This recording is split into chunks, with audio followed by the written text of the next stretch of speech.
very expensive long-distance phone calls. True, when school had ended and she'd returned to Wisconsin and he to Locust, Pennsylvania, she had sworn to maintain a certain fidelity. She would date occasionally, but merely as amusement. She would remain faithful. But lately, Waldo had begun to worry. He'd had trouble sleeping at nights. And when he did, he had horrible dreams. He lay awake at night, tossing and turning underneath his pleated quilt protector, tears welling in his eyes as he pictured Marcia, her sworn vows overcome by liquor and the smooth soothings of some Neanderthal, finally submitting to the final caresses of sexual oblivion. It was more than the human mind could bear. Visions of Marcia's faithlessness haunted him. Daytime fantasies of sexual abandon permeated his thoughts. And the thing was, they wouldn't understand how she really was. He, Waldo, alone understood this. He had intuitively grasped every nook and cranny of her psyche. He'd made her smile. She needed him, and he wasn't there. The idea came to him on the Thursday before the Monmouth parade was scheduled to appear. He just finished mowing and edging the Eggleston's lawn for $1.50, and I checked the mailbox to see if there was at least a word from Marcia. There was nothing but a circular from the Amalgamated Aluminum Company of America inquiring into his awning needs. At least they cared enough to write. It was a New York company. You could go anywhere in the mails. Then it struck him. He didn't have enough money to go to Wisconsin in the accepted fashion, true, but why not mail himself? It was absurdly simple. He would ship himself parcel post special delivery. The next day, Waldo went to the supermarket to purchase the necessary equipment. He bought masking tape, a staple gun, and a medium-sized cardboard box just right for a person of his build. He judged that with a minimum of jostling, he could ride quite comfortably. A few air holes, some water, a past midnight snacks, and it would probably be as good as going tourist. By Friday afternoon, Waldo was set. He was thoroughly packed, and the post office had agreed to pick him up at 3 o'clock.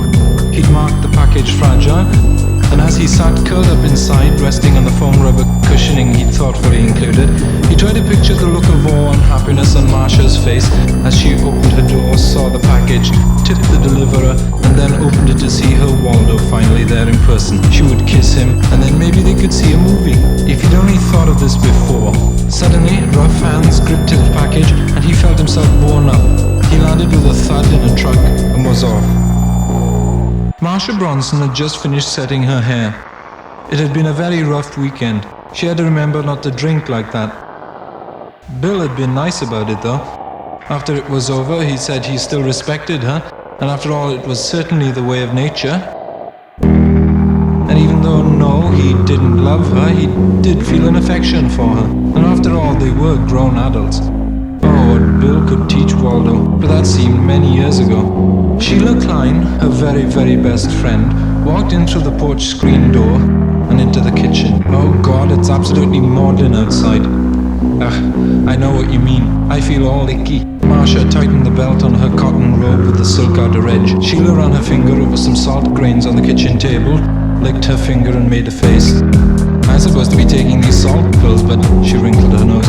They make me feel like throwing up. Marcia started to pat herself under the chin, an exercise she'd seen on television. God, don't even talk about that. She got up from the table and went to the sink where she picked up a bottle of pink and blue vitamins. Want one? Supposed to be better than steak. And then attempted to touch her knees. I don't think I'd ever touch a daiquiri again. She gave up and sat down, this time nearer the small table that supported the telephone. Maybe Bill will call, she said to Sheila's glance. Sheila nibbled on a cuticle. After last night, I thought maybe you'd be through with him. I know what you mean. My God, he was like an octopus, hands all over the place. She gestured, raising her arms upward in defense. The thing is, after a while, you get tired of fighting with him, you know. And after all, I didn't really do anything Friday and Saturday, so I kind of owed it to him. You know what I mean. She started to scratch. Sheila was giggling with her hand over her mouth. I tell you, I felt the same way. And even after a while, here she bent forward in a whisper. I wanted to. Now she was laughing very loudly. It was at this point that Mr. Jameson of the Clarence Darrow Post Office rang the doorbell of the large stucco-coloured frame house. When Marcia Bronson opened the door, he helped her carry the package in. He had his yellow and his green slips of paper signed and left with a 15-cent tip that Marcia had gotten out of her mother's small beige pocketbook in the den. What do you think it is? Sheila asked. Marcia stood with her arms folded behind her back. She stared at the brown cardboard carton that sat in the middle of the living room. Inside the package, Waldo quivered with excitement as he listened to the muffled voices.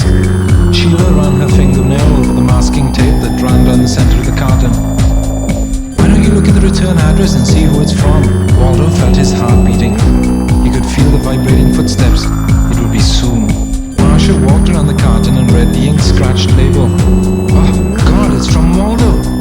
"That schmuck," said Sheila. Waldo trembled with expectation. "Well, you might as well open it," said Sheila, and both of them tried to lift the stapled flap.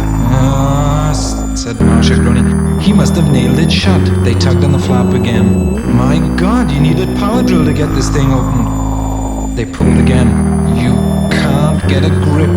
They both stood still, breathing heavily. "Why don't you get a scissor?" said Sheila. Marcia ran into the kitchen, but all she could find was a little sewing scissor. Then she remembered that her father kept a collection of tools in the basement. She ran downstairs, and when she came back up, she had a large sheet metal cutter in her hand. "This is the best I could find." She was very out of breath. "Here, you do it. I think I'm gonna die."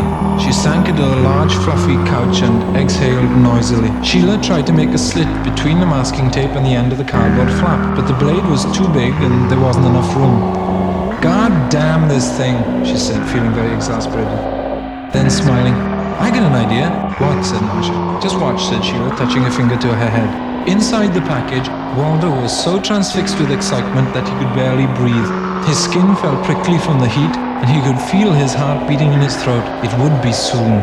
Sheila stood quite upright and walked around to the other side of the package. Then she sank down to her knees, grasped the cutter by both handles, took a deep breath, and plunged the long blade through the middle of the package, through the masking tape, through the cardboard, through the cushioning, and right through the center of Waldo Jeffer's head, which split slightly and caused little rhythmic arcs of red to pulsate gently in the morning sun.